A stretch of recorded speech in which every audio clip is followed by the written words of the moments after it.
안녕하세요. 문학마실입니다.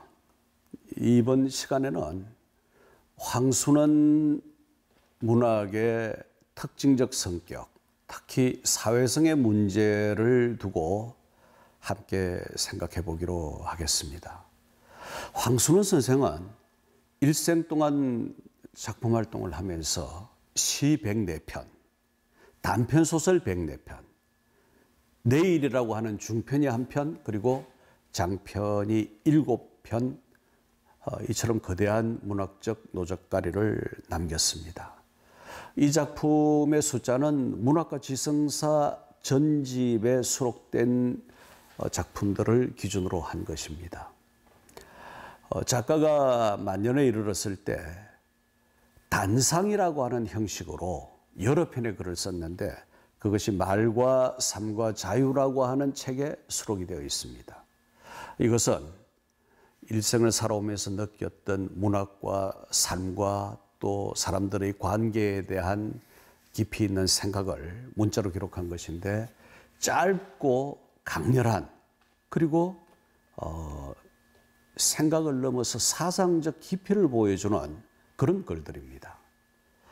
황순원 문학의 주제를 한두 마디로 요약할 수는 없겠죠. 그렇지만 그럼에도 불구하고 한마디로 요약해 본다면 휴머니즘, 인본주의 또는 휴먼 센트리즘, 인간 중심주의가 아닐까 생각됩니다. 우리가 국민 단편이라고 부르는 소나기는 1953년에 발표되었습니다. 여러분 아직 전란의 포성이 끝나지 않은 그런 때입니다. 왜 작가가 이와 같은 작품을 썼을까요? 전혀 그 시대 사회와 상관이 없는 시골 산골 마을의 소년과 소녀의 첫사랑 이야기. 그것은 어떤 엄혹한 경우에도 우리가 잊어버리거나 잃어버려서는 안 될 인간 본연의 순수성, 인간이 소중하다라고 하는 것, 그 어린 아이들에게 있어서조차 그 생각이라고 하는 것이 매우 소중하다는 이런 생각을 보여주려고 하지 않았을까. 이 작가가 노년에 이르러서 예컨대 탈 같은 이런 단편집을 통해서 죽음의 문제를 탐색하기 시작합니다. 정년퇴임 무렵에 제가 대학원을 다니고 있었고 현대소설론이라고 하는 수업의 발표자였습니다. 담당 교수는 황순원 선생님. 그래서 제가 이런 얘기를 발표 중에 했습니다. 근자의 황순원 문학은 노년의 문학에 진입해 있다 했더니 선생님께서 매우 언짢아 하시면서 무슨 노인이 글 썼단 얘기야? 라고 하셨어요. 선생님 그거 제 얘기가 아니고요. 천이두라고 하는 문학평론가가 한 얘기인데 노년의 문학이라고 하는 것은 노년기에 작가가 생산한 문학이라는 뜻이 아니라 노년기에 이르도록 지속적으로 작품 활동을 해온 작가의 세계에서 볼 수 있는 원숙한 분위기의 문학이라는 뜻입니다. 라고 했더니 그래? 그런 뜻이야?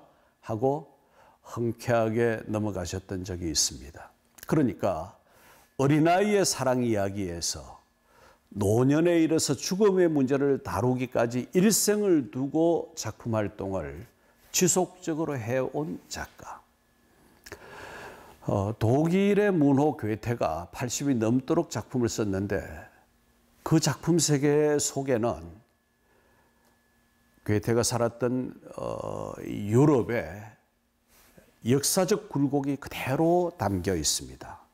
노년의 문학에 있어서 우리는 이와 같은 것을 소중하게 생각할 수밖에 없는 것이죠. 흔히들 황순원 문학을 두고 너무 소극적이지 않느냐, 너무 수동적이지 않느냐, 이를테면 강력한 사회 참여적인 그런 문학이 없는 것 아니냐 이렇게 지적을 합니다만 저는 좀 다르게 생각을 합니다. 황순원 선생의 시와 초기 단편들은 개인적인 내면의 주정적인 세계를 보여줍니다. 그런가 하면 이 목넘이 마을의 개 같은 단편이나 카인의 후예와 같은 이런 장편, 넘어가면 6.25 동란의 격동기가 작품 속에 수용됩니다. 나무들 비탈에 쓰다 같은 작품은 그 전란의 문제, 전후의 문제가 우리들에게 인간의 내면에 어떻게 심각한 상처를 남기느냐 하는 것을 보여주고 있죠. 그런가 하면 다시 1월이나 움직이는 성 같은 장편으로 넘어가면 1월의 경우에는 인간의 근원심성, 고독이나 외로움 같은 문제를 다루고 있고 신들의 주사위 바로 앞에 그러니까 6번째 장편이죠. 움직이는 성 같은 경우에는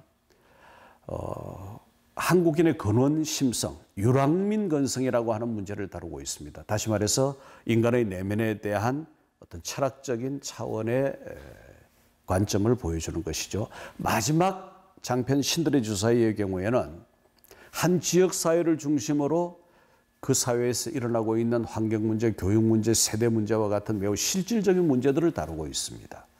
이렇게 그 흐름을 총괄해서 살펴본다면 황순원 문학 작품 속에 있어서 사회성의 문제라고 하는 것은 약하게 드러났다가 강하게 나타났다가 다시 인간의 본연의 문제로 갔다가 사회적 현실의 문제로 돌아왔다가 이런 포물선을 그리고 있다는 것입니다. 이것은 1950년대에 손창섭이나 장용학 같은 작가가 전후문학의 이 작품 속에서 시대 현실에 적극적으로 반응해서 패배와 반항의 군상을 보여주었던 그와 같은 경우와는 좀 다르다는 것이죠. 자기가 가지고 있는 세계관 속에 그 문화관 속에 시대 현실을 선택적으로 반영한 그런 경우다.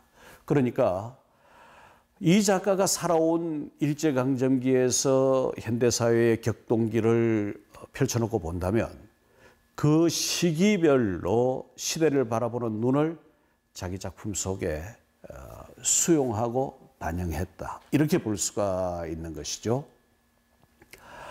일제강점기에 이 작가는 출간될 수도 없고 누가 읽어줄 수도 없는 작품을 우리말로 써서 우리말이 금지되었던 때죠.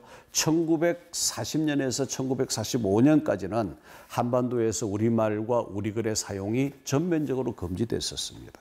그때 작품을 써서 이것을 사과 상자 밑에 숨겨두었다가 광복이 된 이후에 이것을 기러기라고 하는 단편집으로 발간을 했습니다.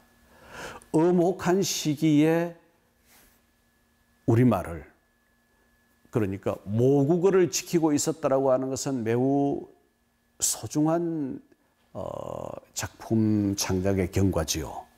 그러니까 이 작가가 첫 시집을 내던 방가라는 시집을 내던 때 작가는 동경 유학생이었습니다.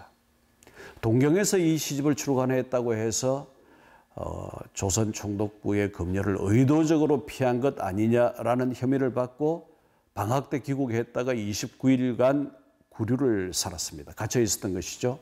그런가 하면 이 작가의 부친은 기미독립운동 때 평양 시내의 태극기와 독립선언서 배포 책임자였습니다. 그래서 2년 6개월간 언도를 받고 감옥을 살았습니다.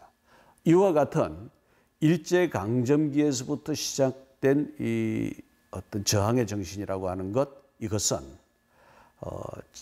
본인의 작가 자신의 세계관, 문화관이 뚜렷하지 않으면 가능하지 않은 것이겠지요. 그러니까 이 작가의 사회성이라고 하는 문제도 우리가 이와 같은 바탕 위에서 새롭게 조명하고 정의해야 옳을 것이다, 이렇게 생각됩니다. 여러분, 이번 시간에는 우리는 황순원 소설의 특성, 사회성이라고 하는 문제를 살펴보았습니다. 다음 문학 마실 때에 다시 뵙겠습니다. 좋은 시간들 보내십시오.